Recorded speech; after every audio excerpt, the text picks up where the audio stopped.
County Law Enforcement. Hello, my name is Rudy Davis, and I have a friend in Grady County Jail, and I've been visiting him with HomeWave.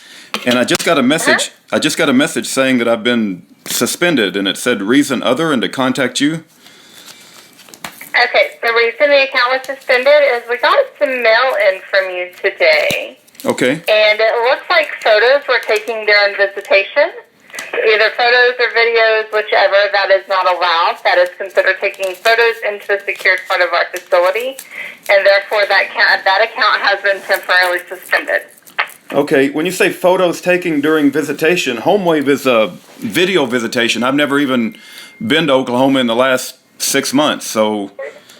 It is, but when you take a picture of the screen while you're visiting from a home, that is taking photos inside of a secured part of our facility, even from your house.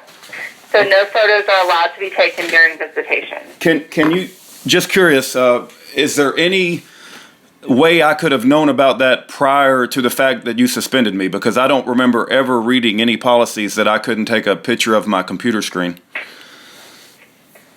Hold on just a moment. Let me transfer you back to my federal liaison. Okay, thank you.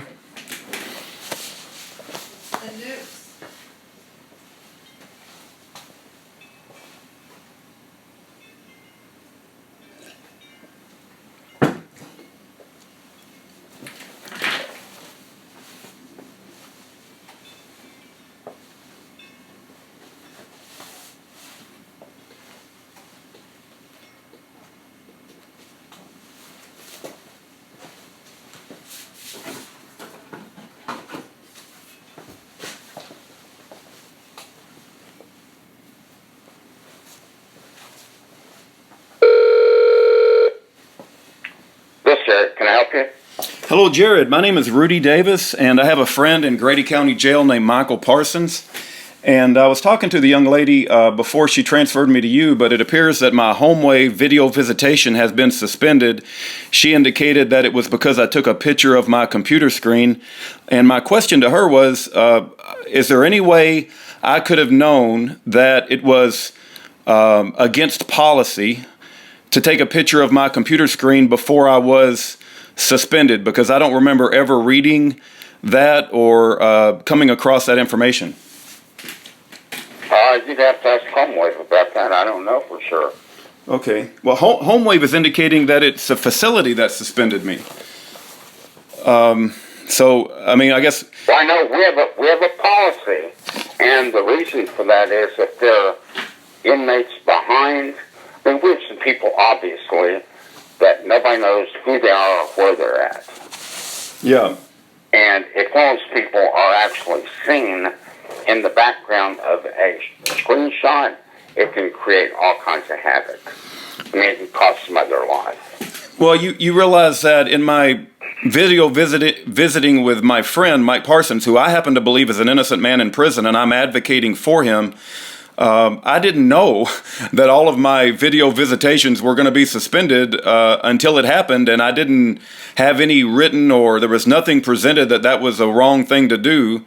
And we've been advocating for Mike for over a year now, I think, and it just was a big surprise that I'm no longer going to be able to visit with him, through HomeWave. So for me, this is a big shock because I didn't know that was wrong. There was nothing that I didn't remember reading anything that was against the rules, and taking a screenshot of my computer I thought was a completely legal thing to do, and I didn't think I was breaking any policy at the time.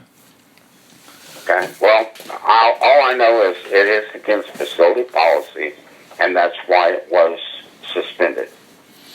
Okay. Well, and I would just request that, Jared, that you reconsider reinstating my visitation privileges. And I am aware that there's been some problems with the Grady County facility with Justin Thau, who supposedly committed suicide, and his family has reached out to me. And I got to tell you, as a friend of Mike Parsons and who is concerned about his welfare, I'm very concerned that he's in a place where he's not safe. And so I would just ask you to please ask whoever, that I'm making a request. What you guys do about it is up to you, but I'm making a request that my video visitation privileges be reinstated. Number one, I will tell you that 5 of us were completely off duty yesterday. We had no reason to be here, but for the health and safety of the facility, we thought it necessary to come up and handle a situation. So don't tell me that this facility doesn't try to look after people. Well, how would you explain to Justin Thau's family when they've been trying to get the video from Grady County Jail the day he committed suicide that they don't believe he committed suicide, and yet all they're asking for is the videotapes? I'm not claiming anything about you personally, Jared.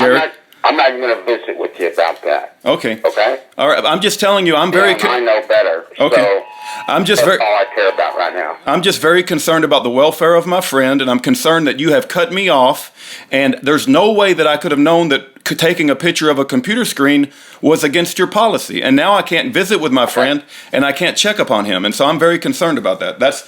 And I would just simply request that somebody reconsider reinstating my video visitation privileges. Okay. Okay. Thank you very much. Bye-bye.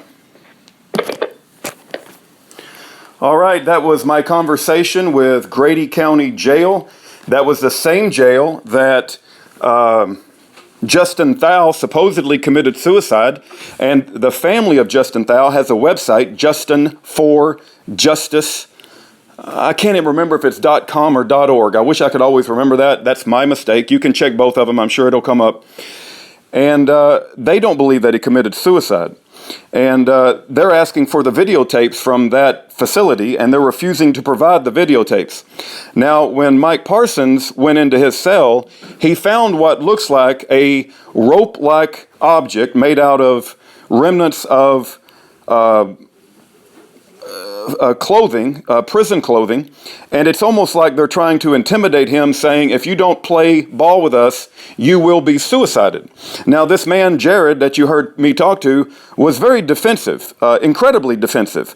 Rather than trying to satisfy my concern for the welfare of my friend Mike Parsons, you could tell that he was more concerned with protecting his reputation of his jail that Justin Thau supposedly committed suicide in. And Mike Parsons has already told me they've been very rough with him. So you draw your own conclusions, okay? You draw your own conclusions about what's going on. But I'm here to say that there is something dramatically wrong with our prison industrial complex and the way these jails treat these prisoners. And the fact they cut me off and suspended me just because I took a picture of a computer screen? You got to be kidding me, right? That's not against policy. I didn't agree not to take a picture of my computer screen. As a matter of fact, when the call starts, it says this call may be recorded. It says this call will be recorded, if I remember correctly. Well, okay, if they were going to record the call, you don't tell me that I can't record the call. So, I'll settle down, but this is very serious stuff. It's life and death. I am concerned for the welfare of my friend's life. I'm very concerned that he's being guarded, and the people that are responsible for his welfare are not taking that job seriously. Matter of fact, I think they receive enjoyment on seeing the prisoners suffer and the prisoners cut off from their support system, the prisoners separated from their legal papers. And this is par for the course in Oklahoma as well as other states across this union. And you need to ask yourself, is this the kind of society that you want to live in? Is this the kind of government that you want to have treat your friends? How about when they come for you and put you in prison? Is this how you want to be treated? I say ain't no way. This is not the country I grew up in, and I refuse to be a part of it. And I hope you'll join me in prayer. I hope you'll join me in raising up your voice. I hope you'll join me in flooding Grady County Jail with phone calls that until we reestablish communications with Mike Parsons. Let me tell you something, a little secret here.